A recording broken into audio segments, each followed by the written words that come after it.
এই নারীর ফান্দে পইরো না, এই নারীর লোভে পইরো না, নারীর ছবিতে নিজেকে ফাঁসায় দিও না, নারীর নাচে নিজেকে হারায় দিও না।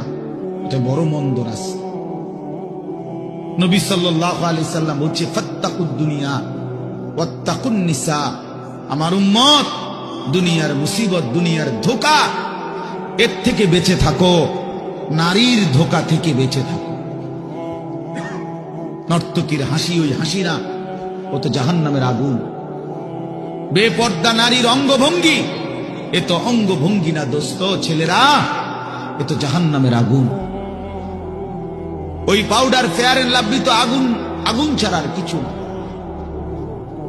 বেহায়া বেপর্দা নারী তো তোমারে আগুনের মধ্যেই ফেলে দিল, জাহান্নামেই ফেলে দিল।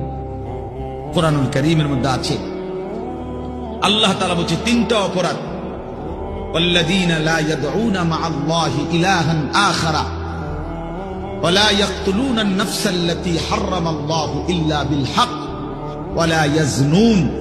এই তিনটা অপরাধ। এক, আল্লাহর সাথে শিরিক।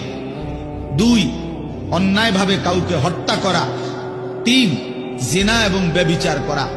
আল্লাহ বলেন এই তিনটি অপরাধ যে করবে, সূরা ফুরকানের মধ্যে আছে, আমান ইয়াফআল যালিকা ইয়ালকা আসামা। আল্লাহ বলেন এই তিনটি কাজ যে করবে সে নিশ্চিত শাস্তির মুখোমুখি হবে। কেমন শাস্তি? আল্লাহ বলেন ইউদাআফ লাহুল আযাবু ইয়াউমাল কিয়ামা। কিয়ামতের দিন তার প্রত্যেকটি এই তিনটা অপরাধের শাস্তি দ্বিগুণ দ্বিগুণ দ্বিগুণ দ্বিগুণ, ডবল ডবল রিডবল রিডবল তাকে শাস্তি দেয়া হবে। ওয়াখলুদ ফীহি মুহানা, এবং সে অত্যন্ত লাঞ্ছিত হয়ে বেইজ্জতি অবস্থায় অনন্তকালের জন্য জাহান্নামে পড়বে।